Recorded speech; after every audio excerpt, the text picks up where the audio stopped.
बिस्मिल्लाहिर्रहमानिर्रहीम। अस्सलाम वालेकुम नाज़रीन, आप यूट्यूब चैनल देख रहे हैं। मैं इमरान खान हूँ। हमने आपसे कहा था कि रूस का दौरा करने जा रहे हैं इमरान खान साहब और उनको रशिया ने दावत दी है। अब रूस से इसकी कंफर्मेशन भी आ गई है। रशिया ने इसको कंफर्म किया है और इमरान खान साहब के दौरे की तस्दीक कर दी है। क्रेमलिन के तर्जुमान दमित्री पेस्कोव ने सहाफ़ियों को बताया। क्रेमलिन क्या है पहले आप ये समझ लें थोड़ा सा। ये वो किला है पुराना जो मॉस्को में मौजूद है। यानी नॉर्मली जब क्रेमलिन कहते हैं तो क्रेमलिन मॉस्को कहते हैं, इन दोनों लफ्ज़ों को इकट्ठा इस्तेमाल करते हैं। ये मॉस्को के अंदर एक इंटरनल एरिया है, जैसे बहुत पुराना किला है और वहाँ के जो सदर हैं, रूसी सदर का जो सरकारी रिहाइशगाह है या उनका जो महल है वो क्रेमलिन में होता है। तो इस तरह एक बड़ी इंपॉर्टेंट जगह है। जैसे व्हाइट हाउस कहा जाता है ऐसे ही ये क्रेमलिन कहा जाता है इसको। लेकिन क्रेमलिन जो है वो बहुत बड़ा है, इसमें अब बहुत सारे और इलाके भी हैं, बहुत सारी और बिल्डिंग्स भी हैं जिसको इसके अंदर शामिल किया जाता है। लेकिन नॉर्मली इसको जैसे व्हाइट हाउस का नाम लेते हैं ऐसे ही ये क्रेमलिन का नाम लेते हैं। तो क्रेमलिन के तर्जुमान ने सहाफ़ियों को बताया कि पाकिस्तान के वज़ीर आज़म इमरान खान साहब दौरा मॉस्को की तैयारियां उनके लिए की जा रही हैं और वो आ रहे हैं। ये दौरा बहुत जल्द मुतवक्का है और उसका ऐलान रूस सही वक्त पर कर देगा। क्रेमलिन प्रेस के मुताबिक पाकिस्तानी वज़ीर आज़म ने रूसी सदर व्लादिमीर पुतिन के साथ 17 जनवरी को टेलीफोन पर बात की थी, जब व्लादिमीर पुतिन ने नबी अकरम सल्लल्लाहु अलैहि वसल्लम की ज़ात अक़दस के ऊपर तौहीन के मामलात के ऊपर बड़ा अच्छा स्टांस लिया था और उन्होंने कहा था कि ये आज़ादी इज़हार राय नहीं है। और इस पे इमरान खान साहब ने उनका शुक्रिया अदा किया था और इस्लाम की हमायत में जो उनका बयान था उस पर उनको सराहा था। इसके अलावा दोनों लीडरों ने राब्ते बरकरार रखने पर इत्तफाक किया था और फिर इमरान खान साहब को दौरे की दावत भी दी थी। इमरान खान साहब ने भी दौरे की दावत दी हुई है रूसी सदर को और वो भी जल्द पाकिस्तान तशरीफ लाएंगे। तो इमरान खान साहब जा रहे हैं रूस के दौरे के ऊपर और अब रशिया की जानिब से उसकी तस्दीक भी आ गई है। पाकिस्तान के अंदर से बहुत सारी इंपॉर्टेंट खबरें हैं। खासतौर पर सिंध में 2 बच्चियों के साथ ज्यादती का एक इंतहाई खौफनाक वाकया पेश आया। 20 लोगों ने बर्बरियत का मुजाहरा किया है 2 बच्चियों के साथ। वाकया क्या है मैं आपको बताता हूँ, लेकिन पहले जो इमरान खान साहब ने दौरा किया बलूचिस्तान का, इसकी खबर मैं आपको दे दूँ। बलूचिस्तान का दौरा किया इमरान खान साहब ने और वहाँ पे उन्होंने हौसला अफजाई की और हौसला बढ़ाया उन फौजियों का, FC के एहलकारों का, लीविस का, जो लोग मुकाबला कर रहे हैं दहशतगर्दी का और जिन्होंने दहशतगर्दों के खिलाफ एक बड़ा कामयाब ऑपरेशन किया है, खास तौर पे रेंजर्स और FC का। वज़ीर आज़म और आर्मी चीफ दहशतगर्दी के खिलाफ जंग लड़ने वाले फौजी जवानों से मुलाकात करने नोशकी पहुंचे थे।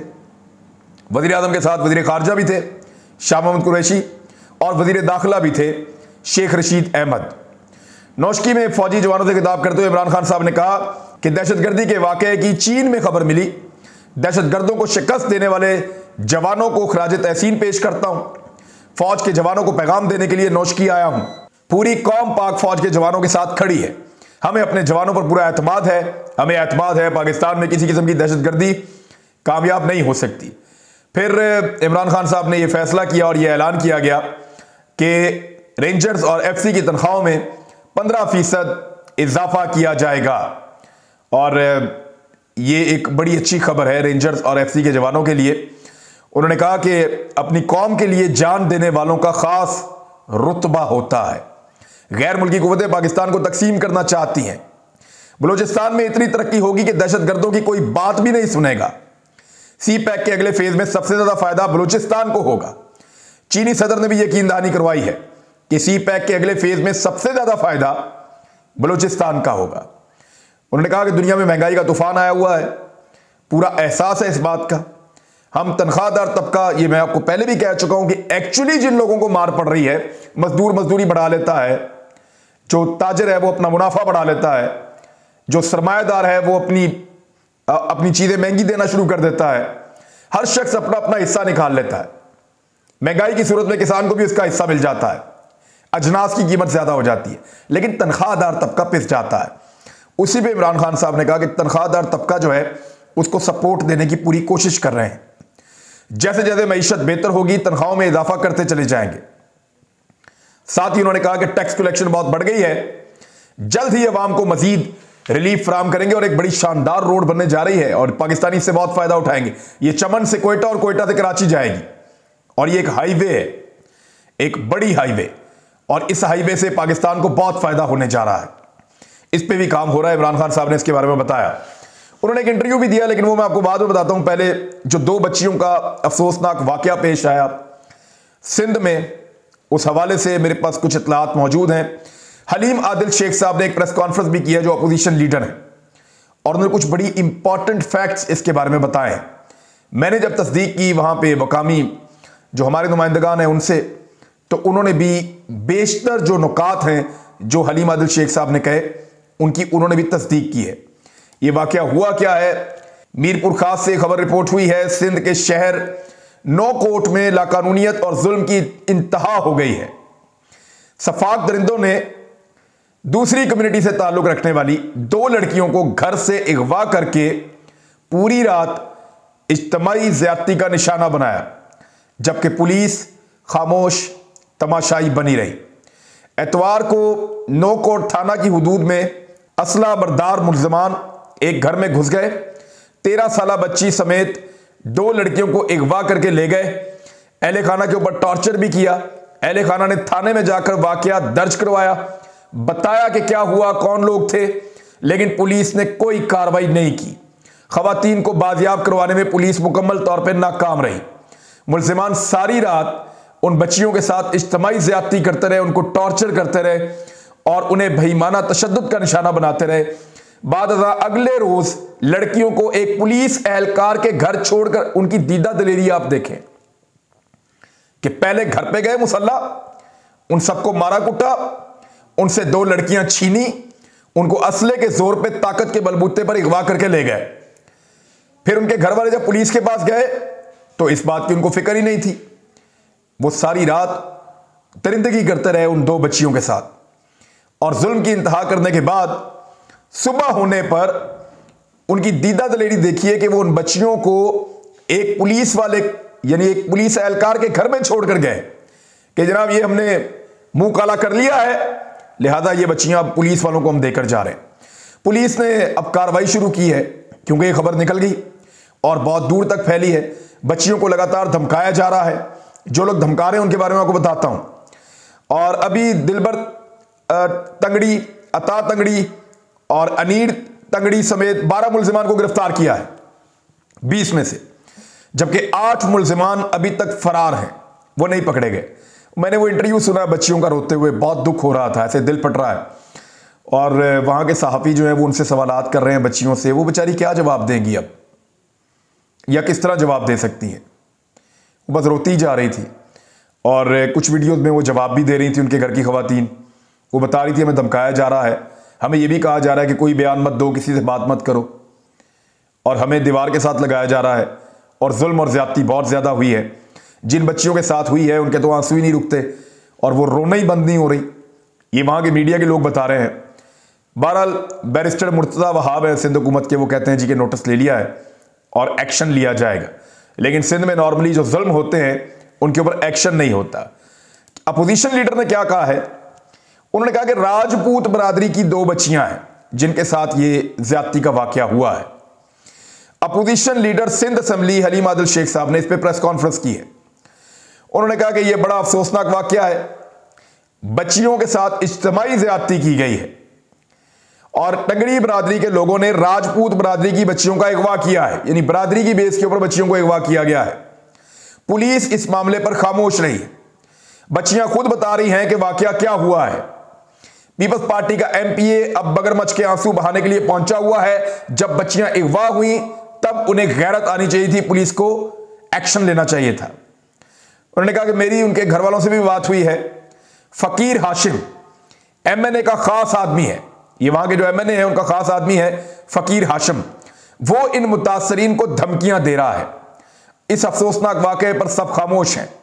जब धरना दिया मकामी लोगों ने तब पुलिस एक्शन में आई, मिन्नतें करके बच्चियों को निकाला गया। जंगल का कानून है सिंध में, सबको मालूम है पीपल्स पार्टी के लोग हैं वो जिन्होंने ये जुल्म किया है। इस केस में दहशतगर्दी के एक्ट लगने चाहिए। फकीर शाह मोहम्मद बाबलानी का बंदा मुतासरीन को धमका रहा है। पीपी ने एंटी रेप बिल की मुखालफत की थी, यानी एंटी रेप बिल जो आया था उसकी पाकिस्तान पीपल्स पार्टी ने मुखालफत की थी।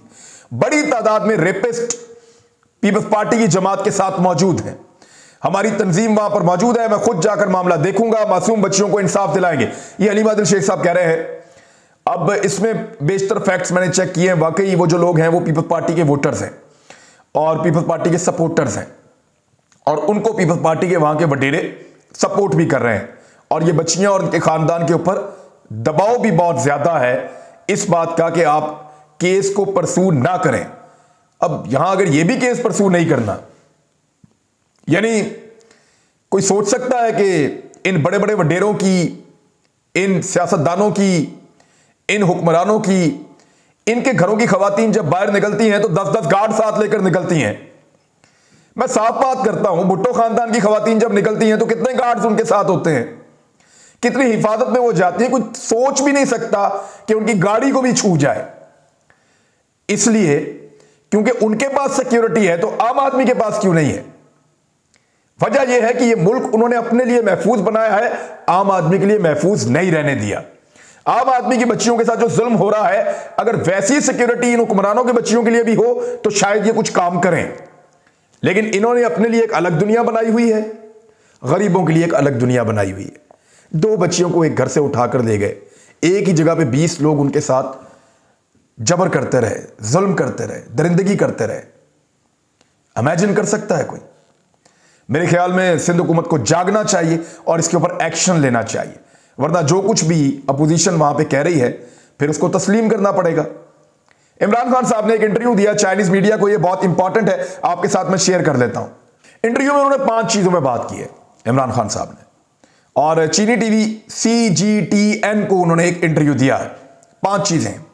नंबर 1, पाक चीन दोस्ती और CPEC। उन्होंने बताया CPEC बहुत कीमती है, पाक चीन दोस्ती बहुत कीमती है और CPEC पाक चीन दोस्ती को आगे लेकर जाएगा। पाक चीन दोस्ती जो है वो CPEC को आगे लेकर जाएगी और पाकिस्तान के अंदर बहुत सारे मौके बन रहे हैं, चीन के लिए भी और पाकिस्तानियों के लिए भी। तो ये हमारी मुश्तरका तरक्की के लिए एक संगे मील है। इस हवाले से उन्होंने बात की। और चाइनीज सरमायाकारी आ रही है, दुनिया के दीगर मुल्कों से सरमायाकारी आ रही है, ज़राअत के शोबे में इंफॉर्मेशन मैं आपको बताता रहता हूं, इसके बारे में उन्होंने बात की। जो दूसरा नुक्ता इमरान खान साहब ने उठाया वो गुर्बत का। दूसरी बात उन्होंने कहा जी मैं चाहता हूं कि मैं पाकिस्तानियों को गुर्बत से निकालूं। मेरा जो मेन मकसद है वो ये है कि आम पाकिस्तानी जो गरीब है, जो गुर्बत की लकीर से नीचे जिंदगी गुजार रहे हैं, उनकी जिंदगी बेहतर हो जाए। हमारी 25% आबादी गुर्बत की लकीर से नीचे जिंदगी गुजार रही है। मेरा मकसद है इनको बाहर निकालना उस लकीर से। चीन हमारा रोल मॉडल है इस काम के लिए, क्योंकि तारीख में कभी भी किसी मुल्क ने इतनी बड़ी तादाद में, इतनी कम मुद्दत में गुर्बत से लोगों को नहीं निकाला जितना 30 से 35 साल, 40 साल में 70 करोड़ अफराद को गुर्बत से चीन ने निकाल लिया है। और चीन का जब यह ऐलान हुआ कि गुर्बत खत्म हो गई है, ऐसा इंसानियत की तारीख में पहले कभी नहीं हुआ। तो हम ये सीखना चाहते हैं और ऐसा करना चाहते हैं। तीसरा नुकता बहुत इंपॉर्टेंट है जो इमरान खान साहब ने कहा। अब पाकिस्तान को यह वाला कॉन्फिडेंस भी होना चाहिए, यानी अमेरिका और चीन को करीब लाने में अपना किरदार अदा करना चाहते हैं। इमरान खान साहब कह रहे हैं दोनों सुपर पावर है, एक इस वक्त की सुपर पावर है और एक सुपर पावर बनने की तरफ जा रहा है। दोनों बहुत ताकतवर मुल्क हैं। और इमरान खान साहब का कॉन्फिडेंस देखें, वो ये कह रहे हैं कि दुनिया को 2 ब्लॉक्स में तकसीम नहीं होना चाहिए। ऐसा नहीं होना चाहिए कि मुल्कों को फैसला करना पड़े कि वो अमेरिका के साथ हैं या चाइना के साथ हैं।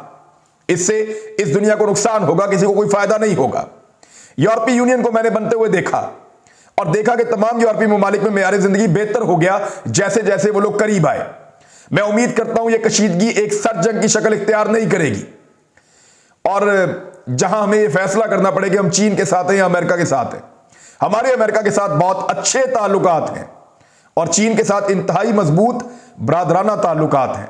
हम नहीं चाहते कि पाकिस्तान को ऐसी सूरत का सामना करना पड़े कि आपके चीन से ताल्लुकात हैं तो दीगर ममालिक से खत्म करने होंगे। हम ऐसा नहीं चाहते। पाकिस्तान 70 की दहाई वाला किरदार अदा करना चाहता है, जब पाकिस्तान ने अमेरिका और चीन को करीब लाने में अपना किरदार अदा किया था और उस वक्त के जो सदर थे हेनरी किसिंजर के दौरे का एहतमाम किया था। हम ये किरदार अदा करना चाहते हैं। मेरी तरजीह 22 करोड़ पाकिस्तानी है और उनकी मईशत को बेहतर करना मेरी तरजीह है और गुर्बत से उनको निकालना यह मेरी तरजीह है। और उसके लिए हम नहीं चाहते कि किसी एक ब्लॉक के अंदर हम जाएं या हमें जाना पड़े। कश्मीर के ऊपर उन्होंने बात की। चौथा नुक्ता कश्मीर था। उन्होंने कहा कि जल्द हो या देर से हो, कश्मीर आजाद हो ही जाएगा, क्योंकि अब ऐसा हो नहीं सकता कि देर तक आप जुल्म जारी रख सकें। उन्होंने कहा कि चीन और पाकिस्तान दोनों के लिए जो अहम मसाइल हैं उनमें से एक मसला भारत भी है, और भारत के अंदर इस वक्त जो हुकूमत है, हम बातचीत के साथ मसले हल कर सकते हैं। चीन को भी यह प्रॉब्लम है, पाकिस्तान को भी यही है कि इस वक्त जो भारत के अंदर हुकूमत है वो बातचीत में मानती ही नहीं है। उनका नजरिया बहुत सख्त है, हिंदुत्व वाला। लिहाजा आज नहीं होगा तो कल होगा, बातचीत से मसला कश्मीर हल हो जाएगा, ये इमरान खान साहब ने कहा। वो पहले भी कहते हैं कि जंग नहीं, बातचीत ही करो। और आखिरी जो उन्होंने नुक्ता उठाया, उन्होंने कहा कि 40 साल हो गए अफगानिस्तान के अंदर अमन नहीं आया, आज मौका मिल रहा है अमन को। तो जो इंसानी अलमिया वहां पे पैदा हो रहा है उसको खत्म किया जाए। उनका ज्यादातर इन्हिसार बैरूनी इमदाद पर है। जिन्होंने उनके पैसे मुंजमद किए हैं उनके अकाउंट खोले जाएं, उनको मौका दिया जाए। 4 करोड़ अफगान अवाम को जहन में रखें, ना कि किसी और चीज को जहन में रखें। और सबसे बड़ा इंसानियत का हक या इंसानी हकूक में सबसे बड़ा हक यह है कि लोग जिंदा रहें और उनको खुराक मिले और वो तहफ्फुज में रहें। यह सबसे इंपॉर्टेंट चीज है। तो इमरान खान साहब ने कहा कि कहत, भूख से अमवात, ग़िज़ाई कमी के इम्कानात हैं वहां पे बहुत ज्यादा। अव्वलीन तरजीह अफगानिस्तान के 4 करोड़ अवाम होनी चाहिए दुनिया की, जिसमें निस्फ बहुत बुरे हालात से इस वक्त गुजर रहे हैं। यह था उनका इंटरव्यू। अब तक इतने, अपना ख्याल रखिएगा, अपने इस चैनल का भी। अल्लाह हाफिज।